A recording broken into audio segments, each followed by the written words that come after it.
Buenas noches. ¿Puedo poner el teléfono así? No, tiene que ser vertical. Ay, papá, estamos en problemas. Ajá. ¿Puede apoyarlo en la computadora? No. Ahí está bien, ¿no? Déjame ver. Es que lo que pasa es que como tiene el audífono, Ajá. ok, allí Sí, estoy bien. sí, perfecto. Buenas noches, ¿cómo está, compañera Marina Abreu, magíster en sociología? Buenas noches, Pedro. El día de hoy vamos a hablar sobre el tema del comportamiento de la ciudad, de la sociedad panameña dentro de la crisis del COVID-19. Teníamos 100 años, o bueno, desde hace más de 50 años teníamos que no estábamos pasando por un proceso de cuarentena, no estábamos pasando por ese proceso donde muchas personas han tenido afectaciones que se vienen sumando desde hace rato las afectaciones de la crisis económica, la crisis financiera, la crisis social que viene viviendo este país, y ahora se suma una crisis sanitaria. Entonces, a la sociedad panameña que no entendía qué es lo que está pasando realmente en esta época de tantas informaciones que van llegando a nuestros teléfonos, a la televisión, entre de boca a boca, entre los vecinos, los amigos. Hoy queremos hablar con la magíster Marina Abreu, compañera militante social, sobre este tema. Bienvenida al programa En la Calle, compañera Marina Abrego. Queremos, Muchas gracias, Pedro. para nosotros es un honor y queremos arrancar un poco con este tema. ¿Considera usted que esta crisis del COVID-19 ha generado cambios en el comportamiento de la sociedad panameña? En una parte de la población ha generado cambios. Hay otro sector que todavía no entiende lo que está ocurriendo y pareciera que vive una situación normal antes de la pandemia. Pero bueno, en la presentación que vamos a estar compartiendo hoy, vamos a ver un poco ese aspecto de por qué la población se comporta de la manera como lo hace, porque mucha gente no entiende de ese comportamiento e inclusive a ese grupo de personas se le atañe la responsabilidad de la situación que estamos viviendo actualmente. Claro, Entonces hay que ver hasta qué punto un sector de la población panameña está consciente de lo que representa esta pandemia para el país y los riesgos que tiene para la salud y la vida de las personas. Así que vamos a estar discutiendo ese aspecto, pero también vamos a ver algunos otros aspectos que tienen que ver con cómo se ha afectado la educación, la salud, la economía, el empleo, qué medidas ha tomado el gobierno para hacerle frente a esta pandemia y, y bueno, como les dije ya, también vamos a ver un poco el aspecto de la personalidad básica del panameño que está muy ligada al tema del comportamiento. correcto. Sí, tenemos tiempo escuchando de que los medios de comunicación, de que el gobierno ha querido implantar o decir en, en la cosmovisión del panameño y las panameñas y los que viven aquí dentro de este istmo, de que ellos son los reales culpables de que esta crisis se haya acrecentado. Cuando sabemos de que hay muchos panameños y panameñas que viven del día a día, extranjeros que viven del día a día y tienen que salir a las calles a buscar su sustento, porque la parte que el Estado debe hacer, que es darle el beneficio del bono solidario, la ayuda esta solidaria, hasta el momento no ha llegado. Hoy nos encontramos también con con personas del interior que están luchando, que dicen que en 4 meses han recibido solamente 2 bonos. Entonces, decidimos hablar con expertos como usted para que nos explicara este tema. Mira, yo considero que uno de los problemas que hubo desde un inicio fue la falta de verdad en el tema de la pandemia. Tengo la impresión que inclusive el gobierno no había o no tomó las medidas del caso, producto de que desconocía hasta qué punto esa pandemia nos iba a afectar. Entonces hubo, si bien es cierto, mucha, no se tomaron pues las medidas a tiempo para que la pandemia no nos afectara de la forma que nos ha afectado. Y mucha gente dice, no, pero lo que pasa es que ningún gobierno tenía experiencia en un tema de esta naturaleza, por lo tanto era normal que improvisaran. Sí, hasta un punto eso es cierto. Sin embargo, pasado un periodo, era ya necesario que se tomaran unas medidas mucho más drásticas y pareciera ser que aquí en Panamá se le estaba dando mucho más importancia al aspecto económico que al aspecto salud. Claro. Entonces, el no hablar con una suficiente transparencia sobre el tema, sobre la pandemia que nos estaba afectando, también hizo que parte de la población perdiera credibilidad en el gobierno.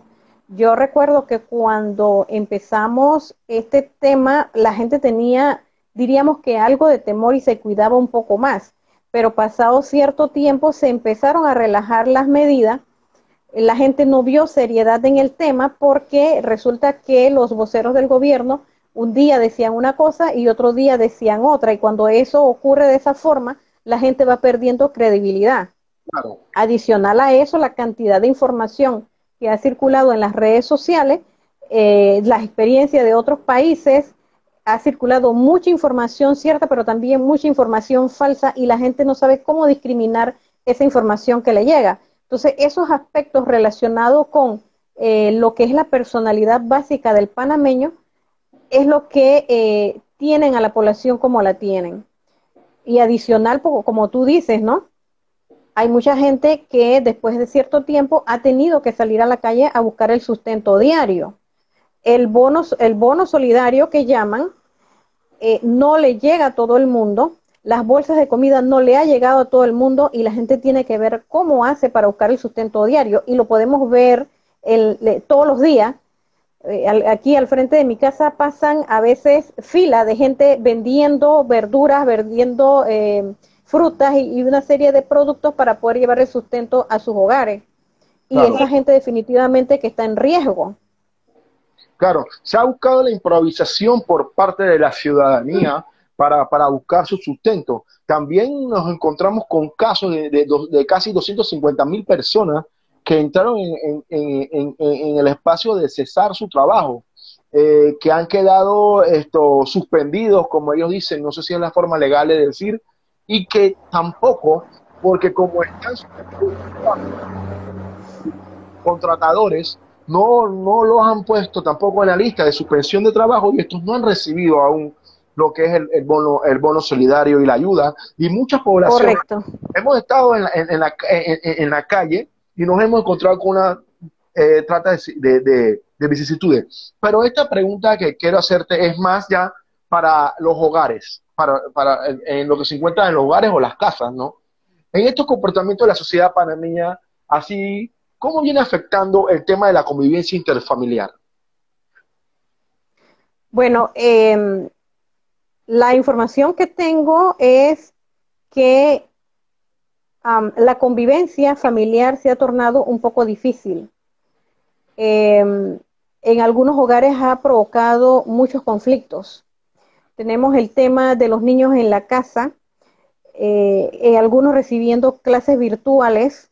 Tenemos padres y madres de familia que no han sido capacitados para ser docentes, que no saben manejar recursos didácticos, que no saben cómo llevar adelante una clase para un estudiante. Adicional a eso, tenemos muchos padres de familia en algunos sectores, sobre todo las áreas rurales, que ni siquiera han terminado una escuela primaria y se ven frente a una situación de tener que darle clase a los hijos y ayudarles en las tareas escolares, y esto definitivamente que crea mucho conflicto y mucho estrés en la familia, y eso definitivamente que está afectando. Adicional, sumémosle el tema que muchas personas, como tú lo mencionaste, han perdido su empleo o les han suspendido los contratos de trabajo. y ahora hace poco salió en la noticia que el Ministerio de Trabajo presentó un anteproyecto de ley para que se extienda mucho más el tiempo de suspensión de contrato hasta diciembre. Eso definitivamente que crea un problema serio en la familia. Y por el otro lado está también el hecho de que la comida pues no alcanza, no hay recursos suficientes para sostener a la familia, y eso definitivamente que trae conflictos y diferencias dentro del hogar. Y esas son las cosas que quizás no se están diciendo y no se están estudiando, pero es una realidad que vivimos día a día en los hogares panameños.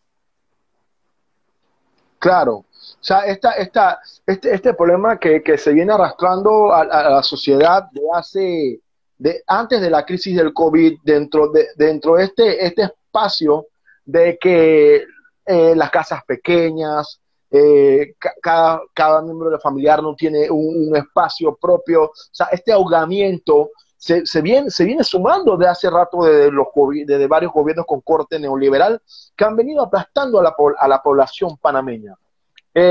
Bueno, Digo, sí, sí, fíjate que ese es otro aspecto que también es importante tomarlo en cuenta cuando hablamos de aumento de casos de COVID-19. En muchos hogares la gente vive en hacinamiento, sobre todo en las áreas más vulnerables, y eso definitivamente que es un factor de alto riesgo para la población. En una casa pequeña donde habitan 5 o 6 personas y uno de ellos se infecta del virus, definitivamente que va a afectar a los demás miembros del hogar.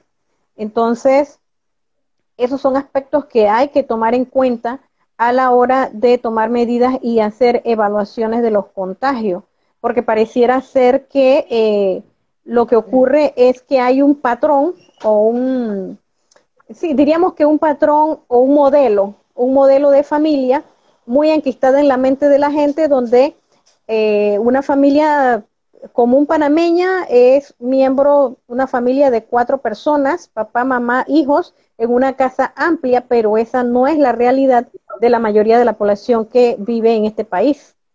claro. Mire, Y bueno, saluda a todas las personas que hoy nos están acompañando. Hoy estamos hablando con la magíster, compañera militante social, Marina Ábrego, sobre el tema el comportamiento de la sociedad panameña en la crisis del COVID-19. Aquí el profesor Blanco, uno de los que nos acompaña, dice: nuestros pueblos están cercados por todos lados, cerco sanitario, cerco de hambre, cerco de corrupción, todo esto agrava la salud mental de la familia. Y esto está así mismo es. y es total lo que usted dice, compañera, de que siempre la gente desde la primaria nos enseñan a dibujar, nos dicen: dibujen la casa, dibujen a papá, dibujen a mamá, dibujen a los hermanitos, que sean 2, y dibujen a la mascota. Y entonces también, cuando comenzamos con esta crisis en el mes de marzo, vimos los videos de Europa, o sea, que comenzaban en Italia, los videos en España, siempre grandes balcones, bonitos, amplios, la gente tocando piano, o sea, vendiéndonos esa falsa realidad de que toda la sociedad o toda una comunidad vive de esa manera, como usted viene señalando. Exacto. Fíjate que en Arraiján, por ejemplo, hubo un sector de indígenas que fue cercado totalmente porque se disparó considerablemente la infectación de COVID. Y eso precisamente ocurrió por el hacinamiento que hay en esos lugares que son vulnerables. Entonces, y otro aspecto también que hay que tomar en cuenta, y como lo mencionó el profesor que dijiste hace un momento, Ah, está el tema de que en una familia donde solamente uno trabaja, la mamá o el papá o el esposo o la esposa, y queda sin empleo, definitivamente que esa persona tiene que ver cómo hace para traer el sustento al hogar. Y como dije hace un momento, ya ese se convierte en un foco de contagio para el resto de la familia, que en Panamá hay muchas familias que son extendidas y que tienen distintos grupos de edades dentro de ese hogar. Adultos mayores que son pues los que tienen un mayor riesgo de fallecer en esta pandemia. Claro, esto da paso a la siguiente pregunta. Panamá ha sido uno de los países con más de la movilidad restringida en la región. ¿Opina usted que eso ayuda al comportamiento de las personas? Mira, hay un aspecto que se ha descuidado un poco en este gobierno y en todos los gobiernos, porque no es solamente este, es trabajar el tema de prevención. O sea, aquí en Panamá no se ha trabajado el tema de prevención, que es fundamental para poder contener un contagio. Entonces, la gente, vuelvo y repito, tiene que salir a las calles a buscar el sustento diario y eso definitivamente que les convierte en un foco y por el tema ese de la prevención no manejan muy adecuadamente lo que son aquellas medidas de control y de cuidado que tienen que tener a la hora que salen a la calle. Claro, claro, por eso es que vemos diciendo que, bueno, que saludos al sociólogo Mario Enrique de la Universidad de Panamá. Por eso es que vamos diciendo de que la sociedad panameña y el Estado no se ha encargado de tener medidas preventivas de un sector hasta el momento. Por eso que la crisis del COVID ha sido la excusa del gran golpe, que ningún gobierno en el mundo estaba preparado para esto, pero nos encontramos con un Cuba que viene conociendo estas experiencias de los cambios climáticos que son los embates que ellos son afectados por el clima, los huracanes, uno que otro terremoto, y han hecho la prevención en grupos de rescate, grupos de médicos, con esa experiencia. Entonces yo creo que Panamá debería haber también comenzar desde hoy a tomar esa experiencia en esto para que la próxima vez no nos digan que ni un gobierno tenía esperando esto y que la ciudadanía es la que tiene la culpa. No, es que ningún gobierno estaba preparado, pero hay unos gobiernos que han podido hacerle frente a la pandemia precisamente por el tema de el trabajo en prevención y que además han invertido muchos recursos en salud. En Panamá la pandemia la agarró con un sistema de salud sumamente debilitado, con escasez de equipos, con escasez de personal de salud, con escasez de medicamentos y eso también ha sido una de las razones por la que hemos alcanzado los niveles que tenemos en este momento. Sí, hemos encontrado ya protestas del cuerpo de médicos, del cuerpo de salud, de la gente, de los compañeros y compañeras de limpieza, que son los que están afrontando verdaderamente estos combates en los hospitales. Esta crisis que viene trayendo desde hace tiempo, de que tenemos una salud pública trastocada, que no hemos tenido la inversión dentro de la salud pública, como también en este gobierno también quitaron la inversión de la educación, de la educación superior, con el recorte que se le hizo a la Universidad de Panamá, y que tenemos todavía estas afectaciones, y que ahora se nos explotó en la cara. Por eso es que quiero hacer esta pregunta. La alta tasa de contagios desde hace más de un mes y medio se debe a la política de la apertura de los bloques, o como se dice la autoridad, es que es una poca voluntad del pueblo acatar las medidas de movilidad. O sea, es redundante la forma donde el Estado y los medios de comunicación quieren decir que la población es la culpable de esta situación. Bueno, mira, cuando iniciamos la pandemia y empezamos con la cuarentena y las medidas restrictivas que se dieron, nosotros teníamos cantidades de infectados por día. Se mantenía como un patrón que no variaba mucho de un día a otro. Sin embargo, cuando se abre el bloque 1 y se abre el bloque 2, inmediatamente nosotros pudimos ver cómo se dispararon los casos. Y ahorita mismo, como yo lo digo, el COVID aquí en Panamá está volando. Solo basta con hacer un poquito más de pruebas diarias y nos damos cuenta la magnitud del problema que nosotros tenemos en este país. Se están realizando un promedio de 3.000 pruebas diarias aproximadamente y los casos los tenemos arriba de los 1.000. Y yo me pregunto, ¿qué pasaría si un día hacemos 5.000 pruebas? Les aseguro que vamos a tener mucho más casos y ese es un indicativo de que aquí en Panamá estamos lejos de poder controlar la pandemia que tenemos en este momento. Claro. Claro, se ve a las medidas de las desigualdades que se mantienen en este país, se mantiene el amplio marco de desigualdades, como usted lo dijo anteriormente, también con la situación que se vivió en la comunidad de Coscuna, donde hubo un cerco por ese hacinamiento donde viven las personas y esta fantasía de decirle que de que las familias vivimos en casas amplias, donde que todos no tenemos la oportunidad de vivir en casas amplias, en la llamada familia nuclear, y que todos tienen un salario donde no necesitan ir a buscar la economía del día a día. Por eso quisiera hacer esta pregunta. Tenemos un país grande, con grandes desigualdades sociales, tanto en lo económico como en la educación. ¿Usted cree que esto afecta o seguirá afectando a la sociedad panameña a raíz de esta crisis? Por supuesto que sí, es más, va a agravar la situación. Una de las cosas que nosotros podemos rescatar, si le podemos llamar de esa manera, de esta pandemia, es que ha evidenciado la desigualdad que existe en nuestro país, a todos los niveles. Porque yo te puedo decir que en el tema educativo, por ejemplo, los recursos y las posibilidades que tienen los estudiantes de las escuelas públicas son muy distintas a las que tienen los estudiantes de las escuelas privadas. Igual pasa a nivel de la educación superior.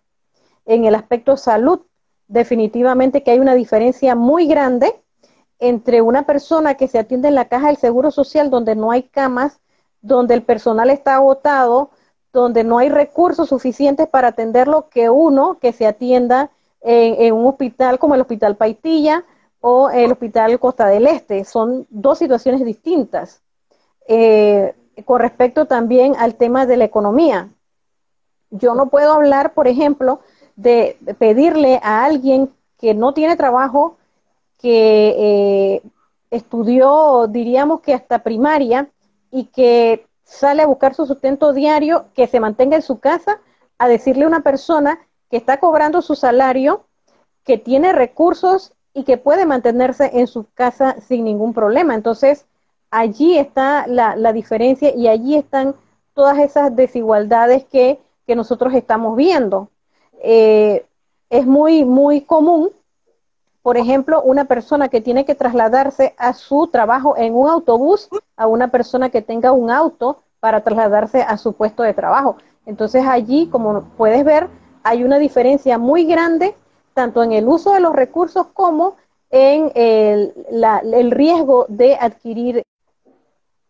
Claro, hemos encontrado esta problemática desde el nivel de educación, desde el nivel de educación hasta el nivel económico, donde los ciudadanos de Panamá que vivan extranjeros y nacionales se encuentran con estas vicisitudes en medio de esta crisis.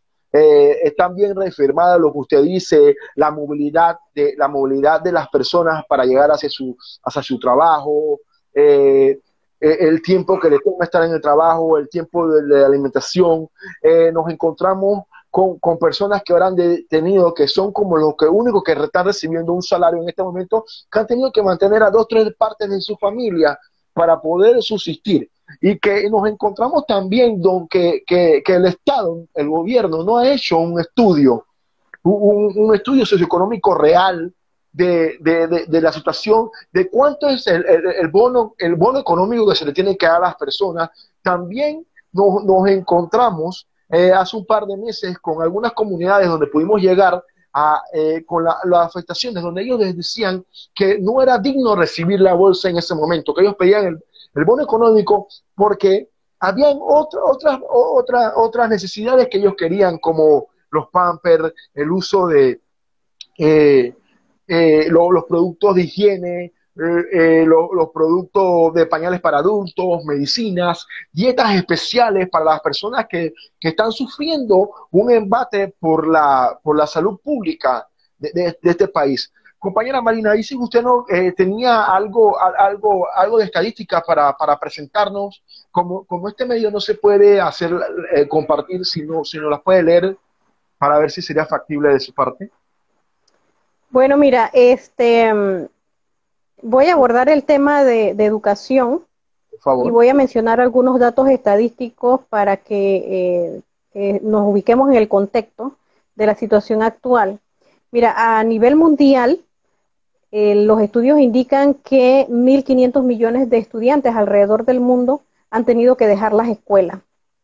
Y en el caso de Panamá, eh, son 877.142 estudiantes entre escuelas públicas y escuelas privadas. De ese total, 631.156 estudiantes permanecen o pertenecen a las escuelas oficiales. Es el grueso de los estudiantes que nosotros tenemos en el sistema educativo. Toda esta situación que se está presentando ahora con el tema de educación va a provocar una reducción en el tiempo que los estudiantes les van a dedicar a los estudios. Entonces, los estudiosos indican que en una situación como esta, lo que hace es que empobrece el desempeño académico de los estudiantes. Y bueno, y afecta considerablemente a los niños que están en las áreas vulnerables que habíamos mencionado. Hay distintos métodos que van a utilizar o que va a utilizar el Ministerio de Educación para hacerle llegar información a los estudiantes. Sin embargo, vuelvo y expreso aquí la preocupación que yo tengo sobre cómo los niños de algunos sectores van a hacerle frente a una situación como la que nosotros estamos viviendo. Y esto definitivamente que genera una mayor desigualdad entre unos sectores y otros con respecto a lo que es la educación que van a recibir pues durante este año. Hablaba hace un momento de cómo esta pandemia nos ha hecho a nosotros darnos cuenta de la situación real de desigualdad que nosotros vivimos en este país. Y en educación, por ejemplo, esa ha sido una de las razones por las que todavía no hemos podido arrancar con el año escolar. Se ha evidenciado la carencia de equipos tecnológicos en las escuelas, falta de computadoras, falta de herramientas y plataformas para poder abordar lo que son las clases con los estudiantes. Entonces, y en el caso de Panamá es muy preocupante porque la cantidad que destina o la inversión del gasto público en educación es uno de los más bajos a nivel de América Latina. Entonces, esto obliga definitivamente que nos pongamos a revisar ese aspecto, porque estamos en muchas desventajas, no solamente en algunos sectores a nivel nacional, sino a nivel internacional también. Claro, vuelvo y repito, esto es parte de la desigualdad y parte de que los sectores públicos han sido abandonados por gobierno tras gobierno desde 30 años hacia acá. Podemos esto plantearlo en una forma, no en forma hipotética, sino en una forma real de la situación. Nos hemos encontrado con estudiantes y estudiantas de educación superior, o sea, la universidad, donde han tenido que, por lo menos en las comarcas, han tenido que subirse a árboles y han tenido que llegar a las canoas para poder llegar a tener la situación de poder tener la llegada al Internet para poder dar sus clases de forma continua. También tenemos que felicitar a algunos profesores que han sido los que también han sido facilitadores, en este caso, de que estas personas tengan que mandar la foto al manuscrita, se le da un poco más de tiempo, porque sabemos de que la falta de tecnología y la falta de instrumentos para poder realizar estas clases ha sido deficiente. Entonces, ahora, el 20 de julio comenzamos con las clases donde se suma una primaria, donde se suma una secundaria a los estudiantes universitarios. Se imagina en una casa donde solamente hay un computador, solamente hay un teléfono, donde ya los servicios públicos, la moratoria de servicios públicos ha desaparecido, donde el Estado tiene un 49% dentro de una compañía telefónica que presta estos servicios de Internet, no ha hecho realmente su papel de ser regente, de que eso llegue, sino de que han bajado la banda. Entonces, esas discusiones dentro de estas casas donde ¿cómo van a ser estas discusiones dentro de estas casas donde hay 2, 3 personas que necesitan más? Y si queremos decir, la persona que suma el teletrabajo. Esto va a ser una verdadera discusión. Definitivamente, definitivamente que se va a crear un caos en los hogares panameños por esa situación, porque tú muy bien lo has dicho, no todos los hogares tienen 3 laptops, una computadora de escritorio, probablemente tengan celulares, pero una cosa es trabajar con un celular y otra es trabajar en una computadora. La diferencia es bastante abismal. Y sumémosles a eso el hecho de algunos lugares donde ni siquiera hay internet y mucho menos hay recursos para comprar un celular inteligente o comprar una computadora para poder acceder a las plataformas y a las clases virtuales que van a iniciar a partir del 20. Entonces, es sumamente preocupante y en lo personal, una de mis recomendaciones era que no empezáramos las clases este año. O sea, ¿cuál es el apuro? Organicémonos bien y empecemos como debe ser a partir del 2021.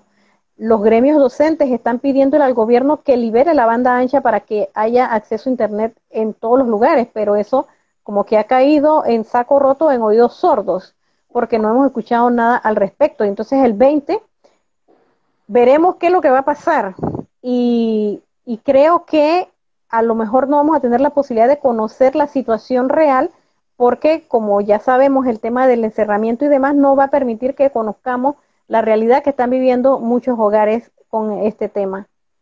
Claro, es una situación que viene otro embate a la realidad de la sociedad panameña, a los disgustos, a todo este trabajo de que no hemos tenido por muchos años, hemos tenido esta prevención sociológica, esta prevención psicológica, donde y me incluyo, donde hay personas que tenemos algunas situaciones psicológicas donde el encierro, donde el hacinamiento nos provoca tener unos caracteres. Y es que nosotros como panameños, dentro de lo que es nuestra cultura, no estamos acostumbrados a estar encerrados. Entonces eso crea serios problemas de adaptación en los hogares y la desesperación de alguna gente por salir, porque pues no estamos acostumbrados a estar encerrados. Es parte de nuestra cultura el estar saliendo, el compartir con los amigos, el hacer fiestas, porque como panameños y panameñas somos fiesteros la mayoría. Claro. No me sumo yo en este asunto, pero en términos generales el panameño es fiestero, le gusta la rumba. Entonces, ¿cómo haces si no puedes tener fiestas en tu casa porque están prohibidas y no puedes compartir con tus amigos y tus familiares? Por esa misma razón es que estamos viendo nosotros en las noticias todos los días que llegaron que interrumpieron fiestas, que la gente estaba celebrando, que había baile, y cada vez nosotros vamos a ver esto más, porque es parte de lo que es el comportamiento de nuestra cultura, que es así, pues. Claro, es parte de nuestro folclore, es parte de nuestra idiosincrasia, es parte de nuestro diario vivir. O sea, tenemos, si nos damos cuenta, desde Cabo Tiburón hasta Punta Boricua nos encontramos con ferias en todo el país.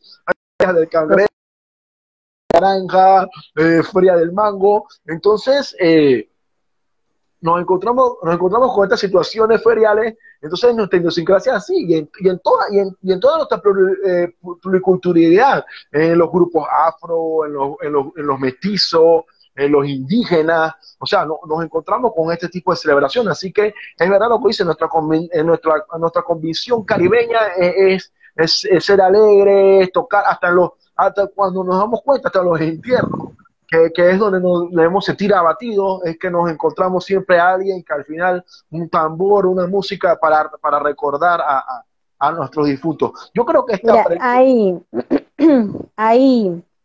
hay un aspecto cultural nuestro y está muy ligado a los fines de semana. ¿Qué ocurre, por ejemplo, en nuestras comunidades los fines de semana? Los fines de semana y sobre todo en algunos barrios la gente acostumbra, por ejemplo, a poner puestos de ventas de comida y la gente se reúne alrededor de esos puestos de comida a comer, a conversar, a tomar, porque esa es otra de las características de nuestro pueblo, que en términos generales le gusta mucho libar licor, y se crea toda una vida social allí, en esos espacios. Entonces ahora no se puede realizar. Y crea un problema porque, por un lado, pues cómo lo afronta una persona que está acostumbrada a ese estilo de vida y adicional, cómo lo afronta esas personas que aprovecha ese tipo de situaciones para poner un puesto de venta de comida o de cualquier otro producto y que le genera ingresos para poder subsistir. Y eso pues no está pasando en este momento. Claro, te dio en el punto, o sea, dio el punto de la panameñidad o cerca de la América Latina, o sea, la gente se dedica, esto no es la ley, pero podemos decir, hay uno de los familiares que trabaja toda la semana y hay otro que los fines de semana se dedica a la venta, a la venta folclórica de algún alimento que va acompañada de bebidas alcohólicas, va acompañada de música, y lo que se le dice eso, el parqueo, que es la reunión social en la esquina de los barrios, y nos encontramos ahora con este embate. Yo creo que esta pregunta que viene a continuación ya nos la contestó, que es, desde el punto sociológico, ¿cómo usted define la sociedad panameña en medio de la actual crisis? Bueno, mira, la sociedad panameña en este momento, en términos generales, eh, se siente, desde mi punto de vista, a la deriva.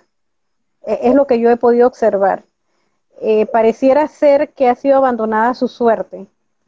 Y al estar frente a una situación o asumirlo de esa forma, entonces va a ver cómo resuelve.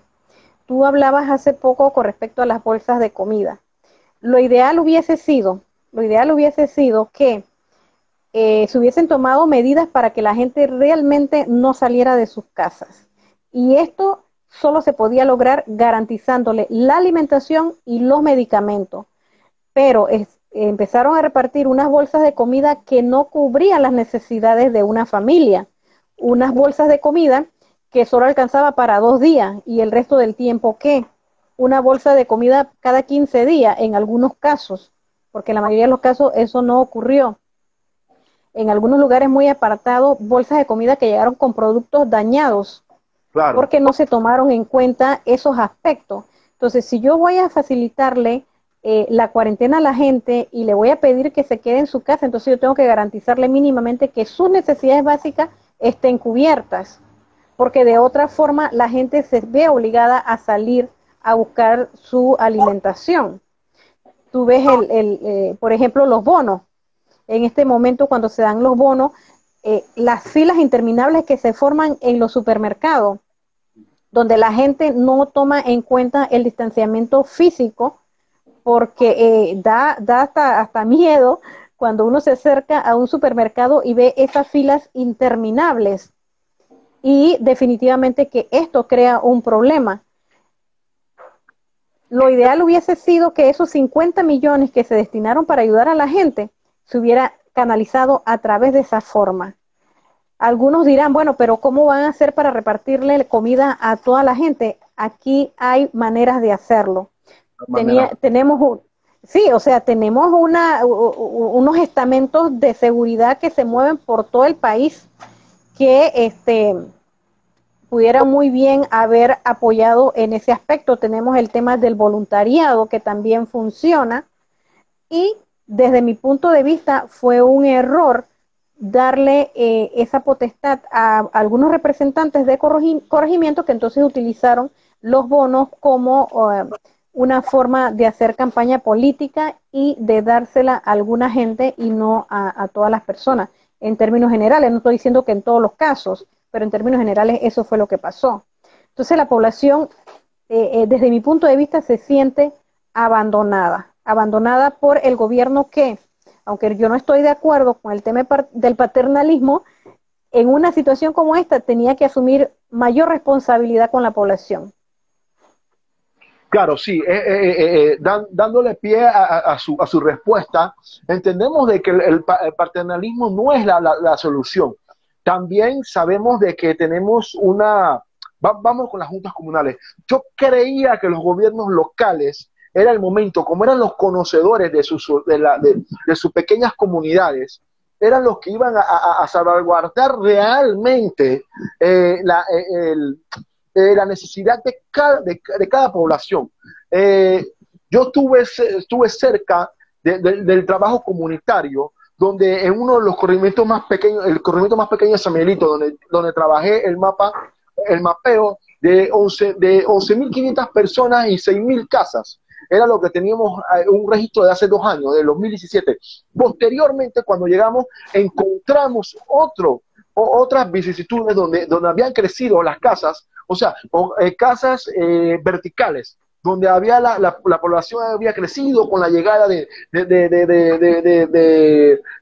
hombres y mujeres extranjeras. Entonces la necesidad se tuvo que abrir más, o sea, se tuvo que abrir más el expansor. Entonces conocer la realidad, si habían personas con poca movilidad, si en esa casa, como si el piso era de cemento, digo, si el piso era de tierra, entonces entre las escaleras, si había pasamanos, o sea, se hizo un mapeo, pero realmente no fue la ley. La mayoría de los representantes del gobierno local hicieron politiquería con estos bonos. Es lamentable de que esto suceda en la sociedad panameña, que se aproveche esto para hacer politiquería, para hacer paternalismo. Es totalmente horrible. Y también nos encontramos con esto de que los estamentos de seguridad siguen siendo repressores, porque nos encontramos con gente que protesta en el área occidental del país, nos encontramos con gente que protesta en la provincia este del país, en la capital,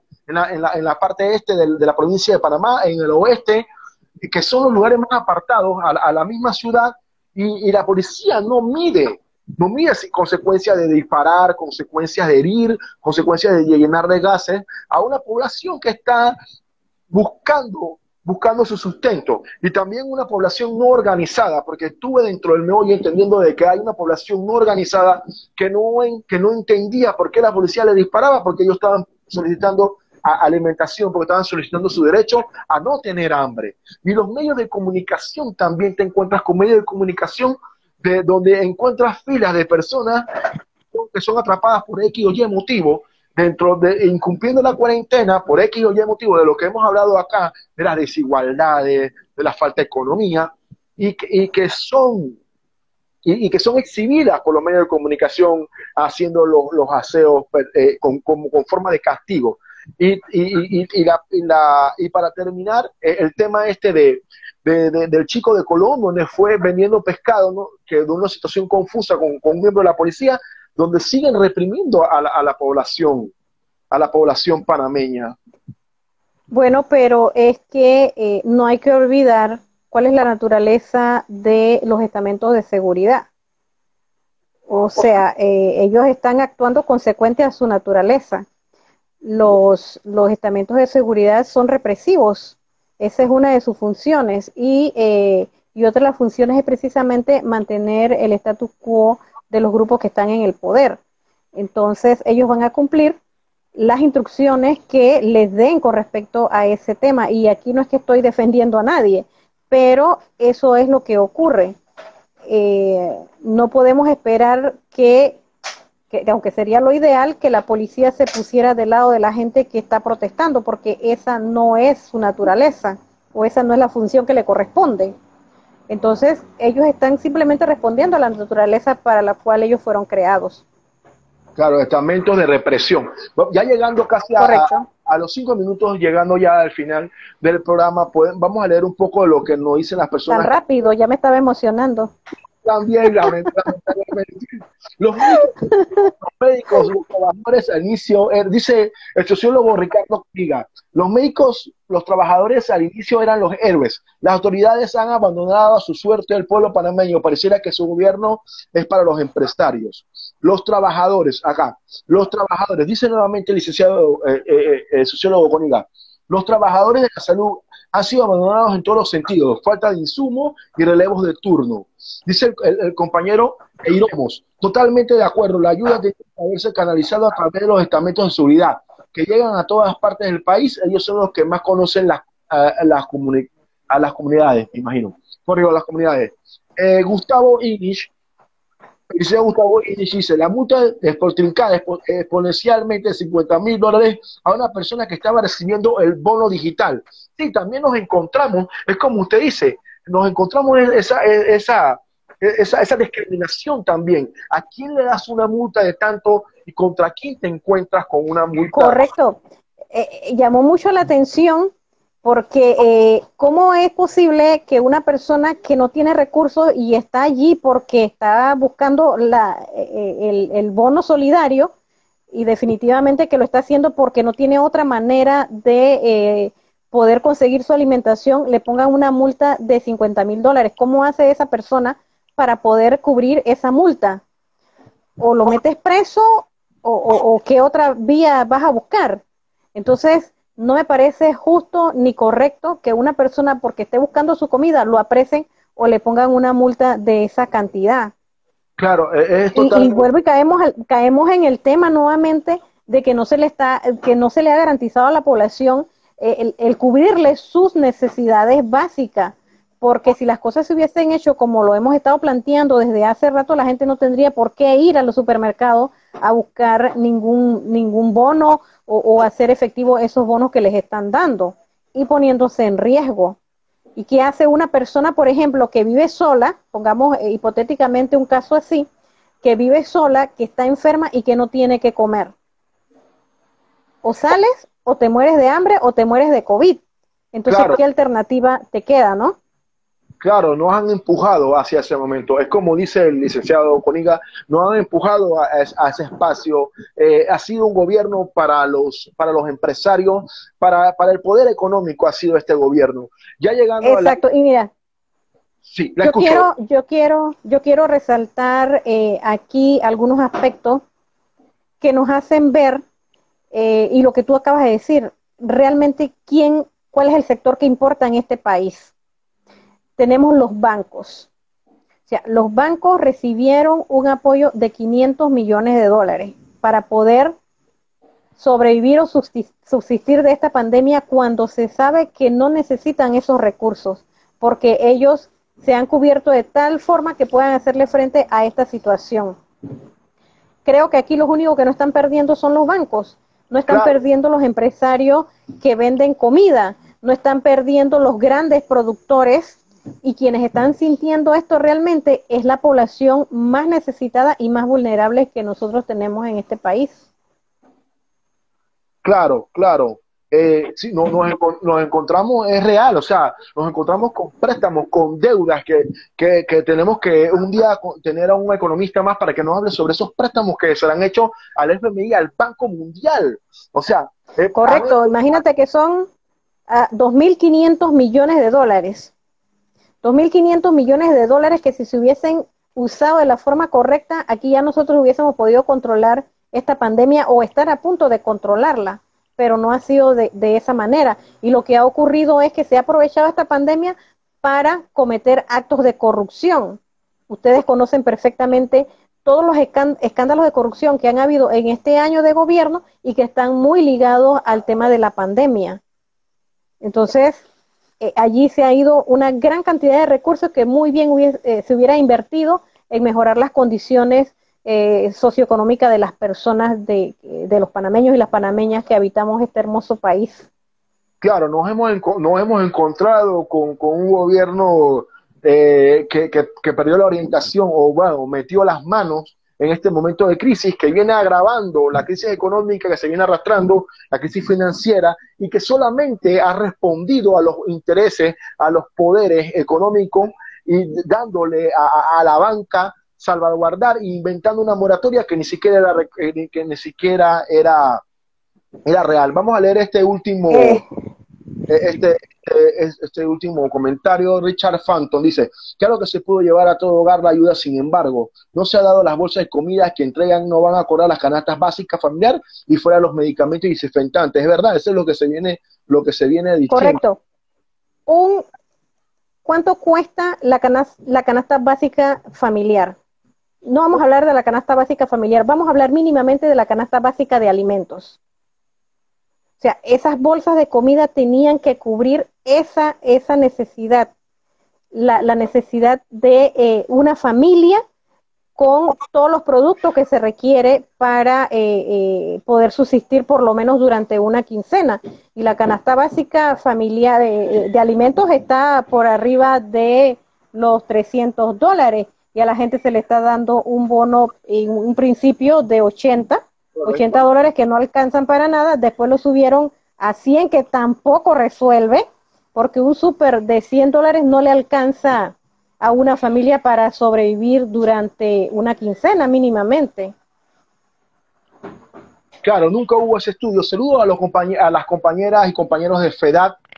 Saludos también a la compañera AG Castro 24, que dice excelente punto, Marina. También saludos a la compañera de comunicación alternativa, Yelena Paniza. También a Ricardo Conel, el Big Joe. 400 millones, dice el sociólogo Oniga. El vídeo 400 millones, no me deja leer.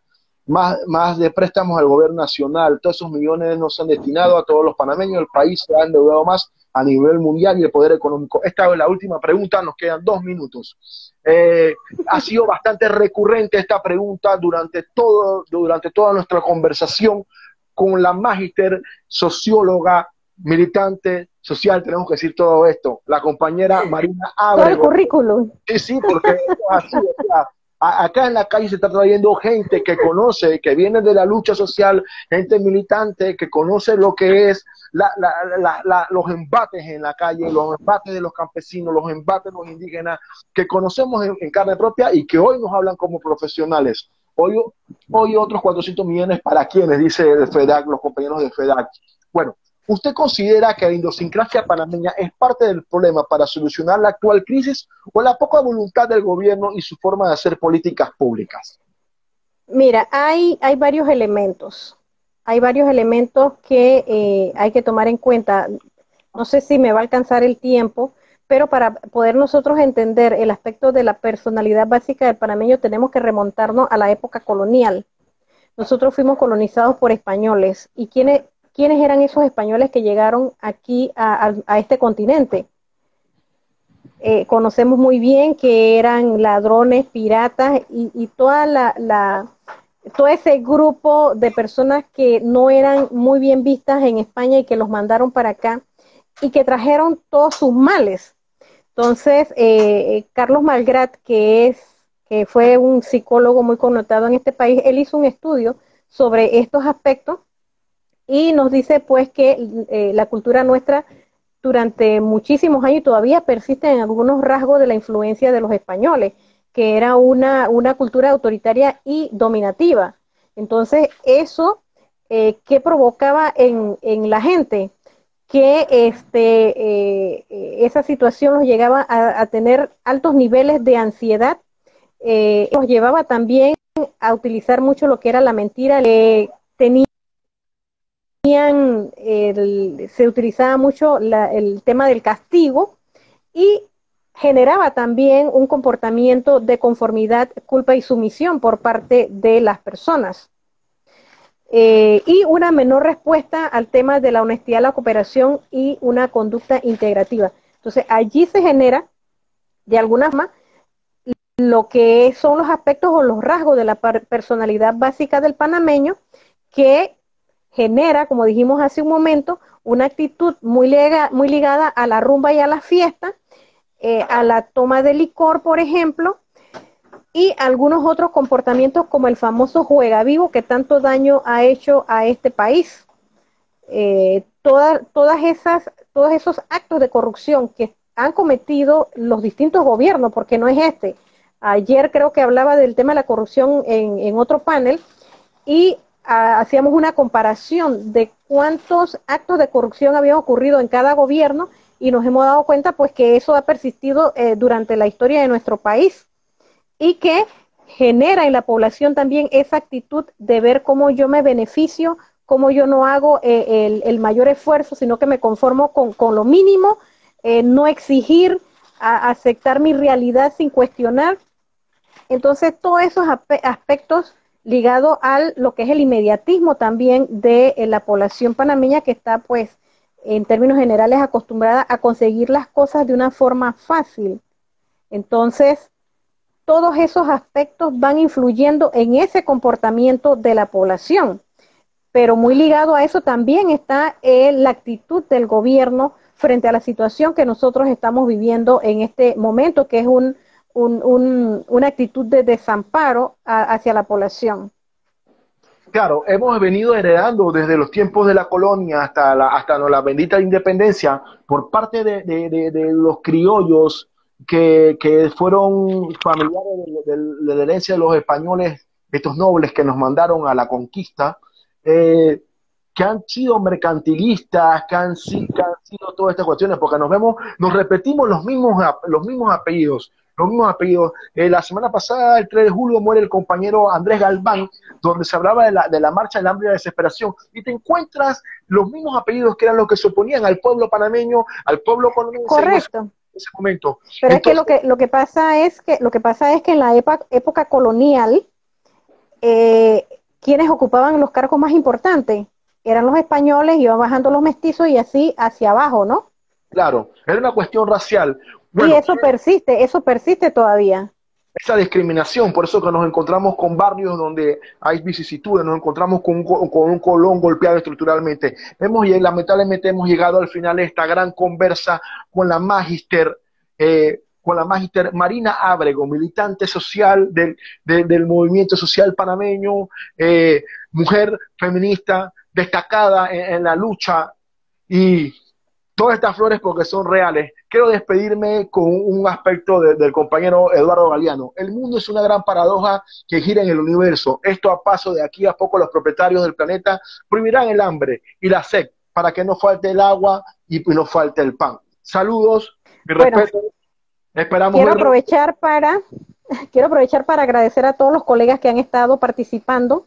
Y bueno, muchas gracias por la invitación, Pedro, a este espacio tan importante que nos permite pues compartir esos aspectos que son tan importantes para poder entender la realidad nacional en este momento. Saludos, abrazos a todos los Muchas gracias. Saludos, este es En la Calle. Chao.